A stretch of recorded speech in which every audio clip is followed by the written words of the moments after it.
Quando ela morreu, o Brasil entrou em choque. Tinha 39 anos. Estava no auge da carreira. O acústico MTV havia vendido mais de 1 milhão de cópias. Havia se apresentado para 200 mil pessoas no Rock in Rio, meses antes. E segundo a clínica onde foi internada, havia morrido de overdose. Mas havia um problema com essa versão. O laudo pericial do IML não encontrou vestígios de droga ou álcool na urina nem nas vísceras dela. A versão oficial caiu. E com ela surgiu uma pergunta que até hoje não foi totalmente respondida. O que exatamente matou Cássia Eller na noite de 29 de dezembro de 2001? Mas a morte foi apenas o começo do drama. Porque logo depois, o pai dela entrou na justiça para tomar o neto, o Chicão, o filho de 8 anos que ela havia deixado sob a guarda de sua companheira Maria Eugênia. E o que aconteceu a seguir mudou a história do direito brasileiro para sempre. Cássia Eller foi, para toda uma geração, muito mais do que uma voz. Era uma presença, uma força, uma mulher que, numa época em que se esperava que artistas se enquadrassem em padrões rígidos de comportamento, recusou todos esses padrões. Na música, na sexualidade, na maternidade, na forma de viver. Ela era bissexual assumida, mãe solo, companheira de uma mulher por 14 anos, ícone do rock brasileiro dos anos 90 e uma das cantoras mais respeitadas de sua geração. Morreu aos 39 anos, em circunstâncias que geraram uma batalha judicial sobre a causa real da morte. E deixou um filho de 8 anos, o Chicão, numa disputa de guarda que se tornou um marco histórico no direito brasileiro. Hoje vamos contar essa história completa. A carreira extraordinária, a morte com versão contestada, a batalha pela guarda do filho. E o Chicão que cresceu tornou-se artista com indicações ao Grammy Latino. E em 2024 gravou uma música ao lado da voz da mãe usando tecnologia, cantando pela primeira vez ao lado de Cássia Eller, mais de 20 anos depois de sua morte. Se você ainda não se inscreveu, faz isso agora. Essa história tem camadas que poucas pessoas conhecem em profundidade. Cássia Rejane Eller nasceu em 10 de dezembro de 1962, no Rio de Janeiro. Filha de Nancy Ribeiro, dona de casa com talento para cantar, que havia aberto mão desse sonho ao se casar, e de Altair Eller, sargento paraquedista. O pai militar significava uma coisa muito concreta na infância de Cássia: mudanças constantes. A família se deslocava de cidade em cidade conforme o pai buscava novas oportunidades. Do Rio para Brasília, para Santarém no Pará, para Belo Horizonte. Uma infância cigana, segundo descrições posteriores, feita de adaptações constantes, novos ambientes, diferentes culturas. Mas havia algo que permanecia constante: a música. E quem plantou essa semente foi a mãe. Nancy queria cantar, mas a vida não havia permitido. E foi ela quem ensinou Cássia tudo o que sabia sobre cantar. Sobre Dolores Duran, sobre Maísa. Anos depois, Cássia descreveria esse legado com carinho. Foi ela quem me ensinou tudo. Ela cantava Dolores Duran, Maísa. Eu ficava animada. E ela era super nervosa. Mãe e filha chegariam a gravar juntas, décadas depois. Um dueto que ficou registrado no álbum de 1999, numa faixa chamada Pedra Gigante. Era a materialização do que havia começado em casa, numa infância marcada pela instabilidade geográfica, mas estabilizada pela música. A trajetória de Cássia, antes da fama nacional, não foi linear. Ela trabalhou como garçonete e cozinheira quando tinha 18 anos. Cantou como corista em óperas. Participou de shows de Oswaldo Montenegro. Integrou grupos de samba e forró. Cantou em bares. Tocou em teatros. A carreira não começou com um contrato de gravadora. Começou na necessidade, no improviso, no aprendizado do palco real. Uma infância cigana pelas cidades do Brasil, ensinada a cantar pela mãe que abriu mão do próprio sonho.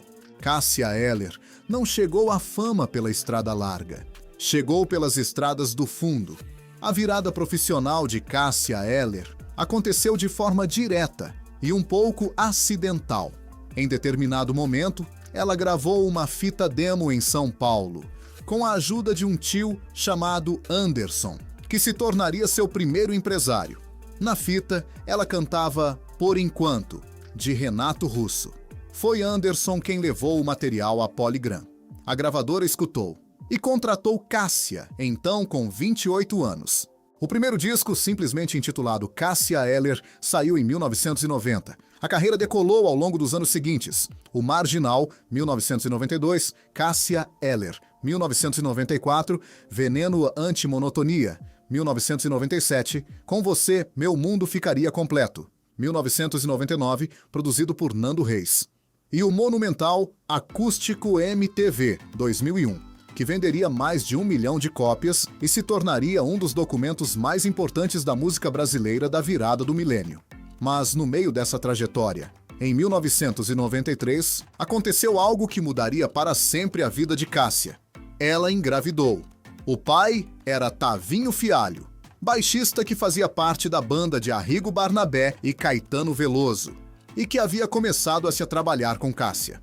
O relacionamento não era um namoro formal. Era um caso casual entre amigos. Tavinho era casado e já tinha outros filhos. E então, antes mesmo de o bebê nascer, veio a tragédia. Tavinho morreu em um acidente de carro a caminho de Unai, Minas Gerais. Morreu 5 dias antes do nascimento do filho que ele nunca chegaria a conhecer. Francisco nasceu prematuro, aos 8 meses, dias depois da morte do pai.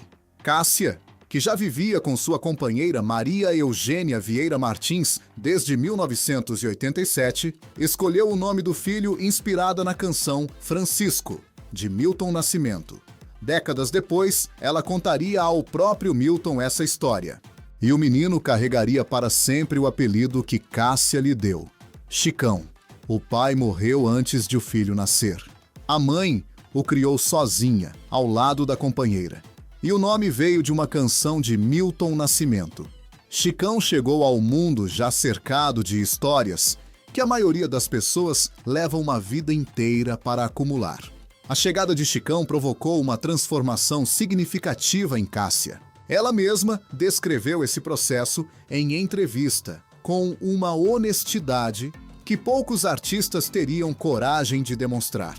Sobre os anos anteriores ao filho, Cássia disse: "Antes, só queria saber de farra." E sobre os amigos que a confrontavam na época: "Meus amigos já me diziam que eu estava decadente, ficando feia e rouca demais. E também me diziam: olha o seu filho." Segundo a própria Cássia, a decisão de parar com o álcool e as drogas não veio de um processo longo de tratamento, veio de um momento quase instantâneo de clareza.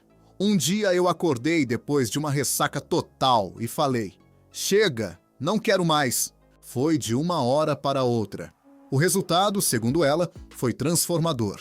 Minha convivência em casa melhorou, fiquei bem com meus amigos e dei um salto no trabalho. Essa declaração é de 2 anos antes de sua morte. O que significa que, segundo o próprio relato de Cássia, ela havia ficado 2 anos sóbria antes de 2001. Esse detalhe seria central na batalha sobre a causa da sua morte. Chicão cresceu, literalmente, dentro dos palcos da mãe. Em 2001, com 7 anos, ele tocou percussão no show histórico de Cássia no Rock in Rio III, diante de 200.000 pessoas. Para isso, Cássia atendeu a um pedido especial do filho: incluir Smells Like Teen Spirit, do Nirvana, no repertório. Chicão tocou percussão na música e recebeu o primeiro cachê da vida, R$20, dados pela mãe. Uma mãe que parou as drogas porque olha o seu filho. Um filho que, aos 7 anos, tocou no palco do Rock in Rio. E uma relação entre mãe e criança que era, ao mesmo tempo, a coisa mais pública e a mais íntima daquela vida. Esse detalhe do Rock in Rio merece ser sublinhado. Chicão estava no palco.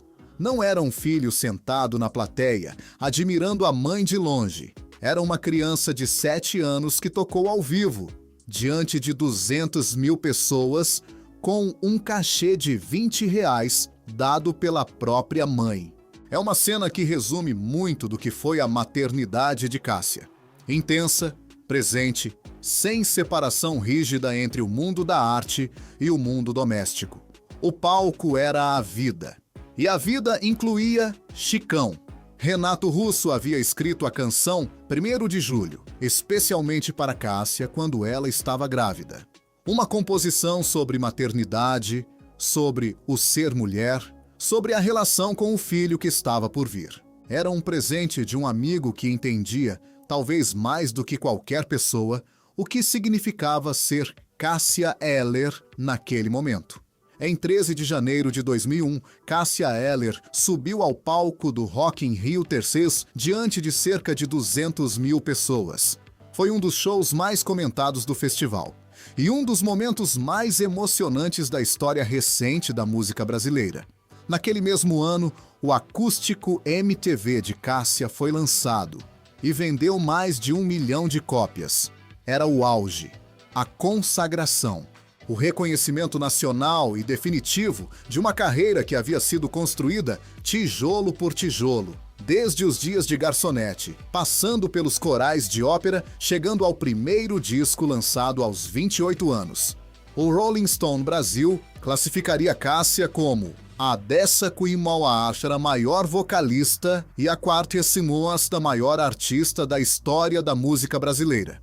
Ela havia sido indicada a receber o Galo de Prata, uma honraria do Clube Atlético Mineiro, seu time do coração, para torcedores ilustres. Não chegou a receber pessoalmente, porque em 29 de dezembro de 2001, menos de um ano depois do show do Rock in Rio, menos de 12 meses após o lançamento do acústico MTV, Cássia Eller estava morta.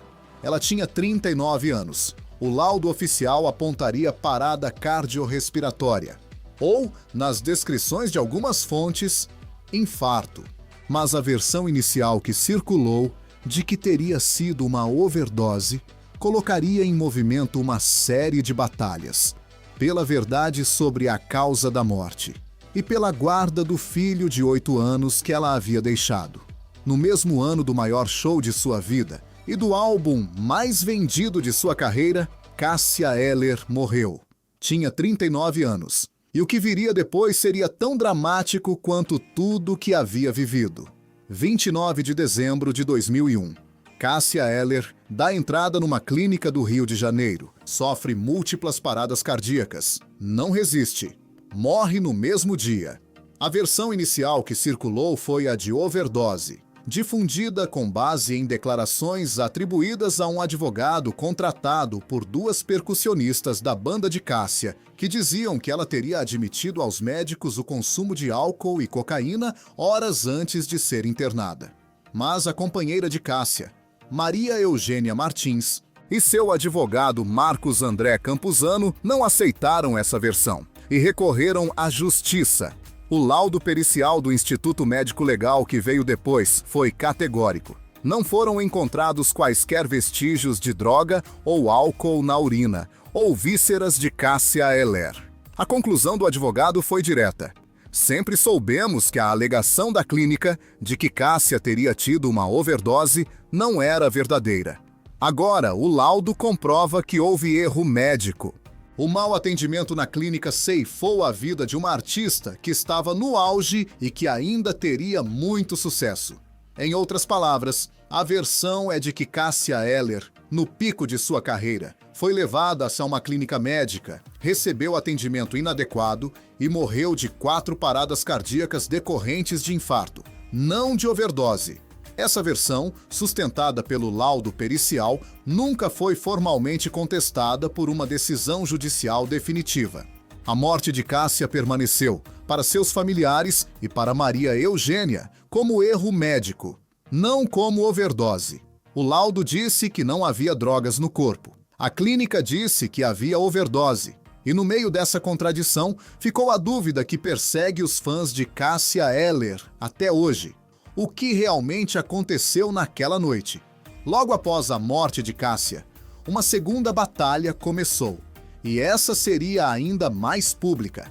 ainda mais divisiva e ainda mais historicamente significativa. Chicão tinha 8 anos. Cássia havia deixado claro, verbalmente, que desejava que Maria Eugênia ficasse com o filho caso algo acontecesse a ela. Mas não havia testamento formalizado, não havia escritura de contrato de parceria civil registrada. Em 8 de janeiro de 2002, o juiz da primeira vara da Infância e Juventude do Rio de Janeiro concedeu a guarda provisória de Chicão a Maria Eugênia, marcando a primeira vez na história do Brasil que a justiça concedeu a uma mulher a tutela do filho de sua companheira homossexual.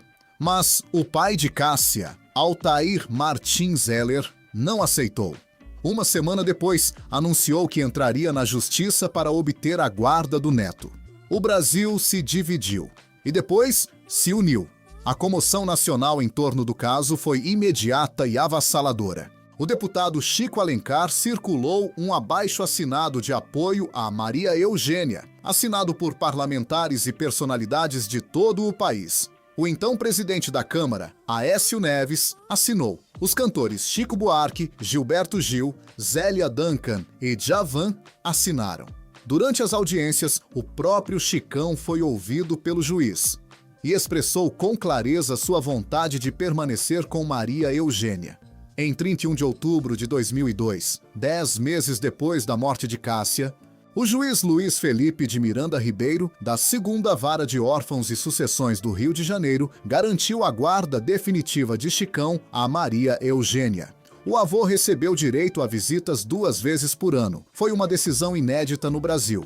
E, segundo analistas do direito de família, ela antecipou em quase uma década o reconhecimento das uniões homoafetivas pelo STF, que só viria em 2011.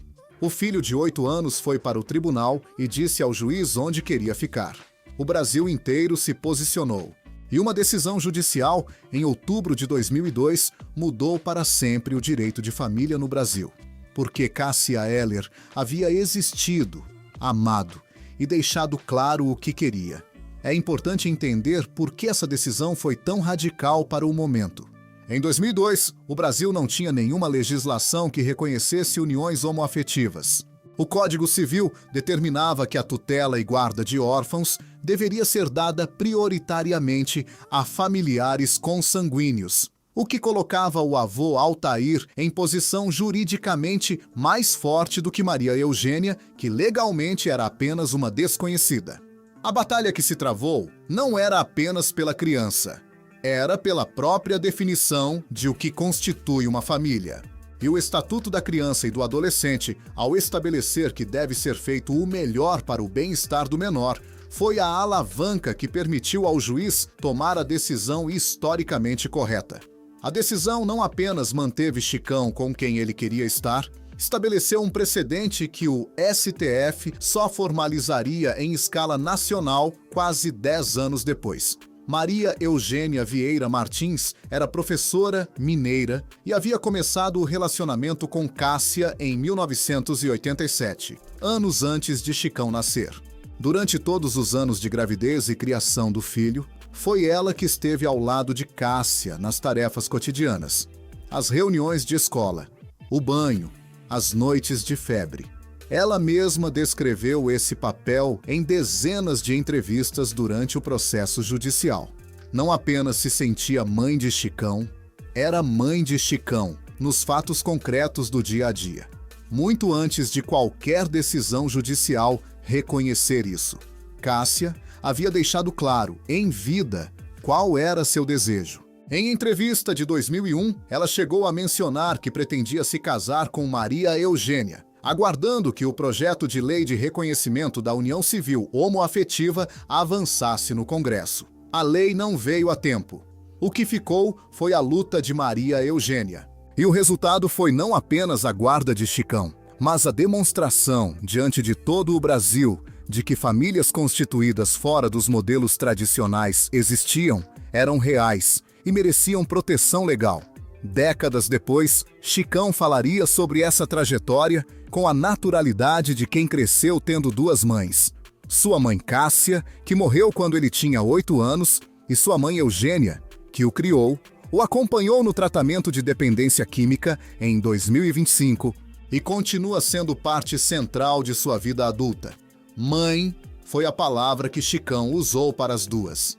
A lei demorou uma década para reconhecer o que ele já sabia desde criança.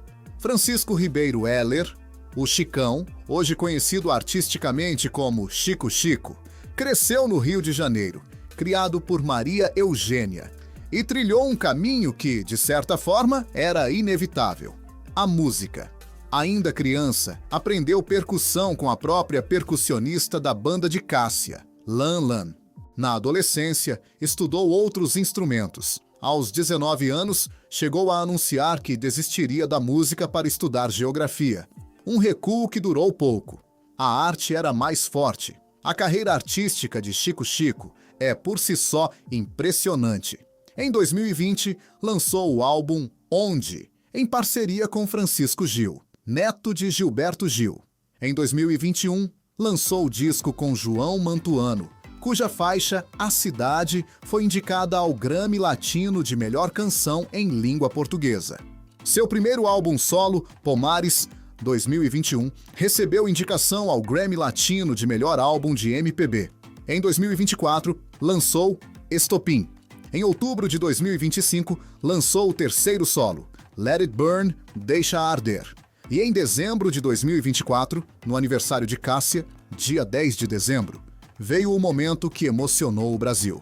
Chico Chico gravou uma nova versão de Eles, canção composta por Cássia e Tavinho Fialho, seus próprios pais, cantando ao lado da voz da mãe, reconstruída pela tecnologia, junto com Zélia Duncan e Juliana Linhares. Mãe e filho, cantando juntos. Mais de 20 anos depois da morte dela. Quem ouve Chico Chico hoje diz que a semelhança com a voz de Cássia é de arrepiar. O mesmo DNA, como ele mesmo diz. Uma voz que veio de outra voz, que continuou soando mesmo depois que a original se calou. Em outubro de 2025, ao lançar seu terceiro álbum solo, Let It Burn, Deixa Arder, Chico Chico fez uma revelação que surpreendeu o público e os fãs. Confirmou que estava em tratamento de dependência química desde janeiro daquele ano, especificamente para lidar com o consumo de álcool.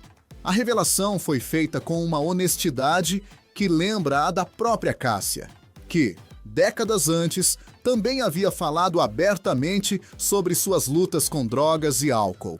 Chico Chico descreveu o suporte que estava recebendo da psicóloga, da psiquiatra, do grupo de tratamento, da sua parceira Luísa Arraes e de Maria Eugênia, sua mãe Eugênia. Tenho tido ajuda pra caralho, disse.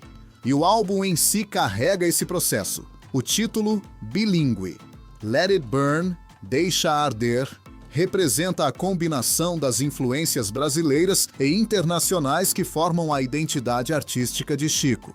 Uma das faixas, a balada Folk Heal Me, tem versos explícitos sobre cura e recuperação. Há algo profundamente simbólico nesse percurso. O filho de Cássia Eller, criado por Maria Eugênia, que tocou percussão no palco do Rock in Rio aos 7 anos, que herdou o DNA musical da mãe, que indicou ao Grammy Latino, que cantou com a voz de Cássia reconstituída pela tecnologia. Esse mesmo homem, aos 32 anos, confessou estar enfrentando a mesma batalha que sua mãe havia enfrentado décadas antes. O filho herdou a voz, herdou o talento e, por algum tempo, parece que herdou também a luta. Mas, diferente do fim de Cássia, Chico está pedindo ajuda. E a mãe Eugênia está ao lado. Em setembro de 2025, Chico Chico se apresentou com Nando Reis, num show especial em tributo a Cássia Eller, no Koala Festival, em São Paulo. E pela primeira vez, cantou ao vivo as canções gravadas por sua mãe, que foram compostas por Nando Reis. Foi mais um ponto de fechamento de um círculo que vinha se completando aos poucos. O filho herdando o repertório da mãe, não como imitação, mas como continuação. E no programa Altas Horas da Rede Globo, Chico interpretou Menino Bonito, composição de Rita Lee, e quebrou a internet com a semelhança da voz com a de Cássia. É o mesmo DNA, ele costuma dizer. E quem ouve, sente. Mais de 20 anos depois de sua morte, Cássia Eller permanece como uma das figuras mais complexas e mais amadas da música brasileira. Ela foi uma artista que recusou categorias rock e MPB, heterossexual e bissexual, mãe solo e companheira de mulher, sóbria e em recaída, gentil com o filho e intensa no palco. Não cabia numa narrativa simples, e talvez seja por isso que ainda provoca tanto. Sua morte, aos 39 anos, no auge de uma carreira que parecia só começar, foi cercada de contradições que nunca foram completamente resolvidas.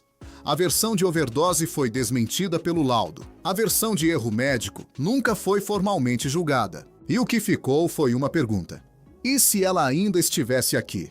O que ficou na prática foi Chicão, hoje Chico Chico, artista com Grammy Latino, que em 2025 cantou ao lado da voz da mãe pela tecnologia, que luta contra o álcool com a ajuda de Maria Eugênia e que carrega, na voz e no nome, o legado de uma mulher que mudou o Brasil de formas que vão muito além das canções. E ficou também a decisão judicial de 2002, a primeira guarda definitiva concedida a uma parceira homoafetiva no Brasil, que abriu um caminho que o STF apenas formalizaria quase uma década depois. Cássia Eller não cabe numa única história. Era muita coisa ao mesmo tempo. E talvez seja exatamente por isso que 20 anos depois, o Brasil ainda sente a falta dela. Há um detalhe que simboliza tudo isso de forma quase perfeita. Em 2002, o Clube Atlético Mineiro entregou o Galo de Prata, a honraria que havia sido destinada a Cássia, para a mãe dela, Nancy, porque Cássia não estava mais ali para receber. Mas o reconhecimento existia. O amor do Galo por ela era real. E a mãe, que havia ensinado Cássia a cantar, foi até lá buscar o prêmio no lugar da filha. Duas mulheres ligadas pela música, pela perda e pelo legado que uma gerou e a outra passou adiante. É uma imagem pequena, uma cerimônia num estádio, mas resume com precisão o que foi a vida de Cássia Eller. Intensa, amorosa, cheia de conexões que o tempo não apaga. Cássia Eller foi uma das artistas mais completas que o Brasil já produziu e uma das mais humanas. Sua morte aos 39 anos, com uma versão oficial contestada por laudo pericial, deixou perguntas que o tempo não respondeu. Sua batalha pela família que construiu resultou numa decisão judicial histórica que mudou o direito brasileiro. E o filho que ela deixou, o Chicão, hoje Chico Chico, carrega o legado dela na voz, no talento e agora também na coragem de falar abertamente sobre as próprias lutas. Qual música de Cássia Eller marcou a sua vida? Conta nos comentários. O Segundo Sol, Palavras ao Vento, Malandragem, cada resposta vai ser uma memória que este canal vai guardar. Se esse vídeo te trouxe algo, emoção, memória, uma nova perspectiva sobre essa história, se inscreve agora e ativa o sininho. A gente conta as histórias reais por trás da fama toda semana. Até lá!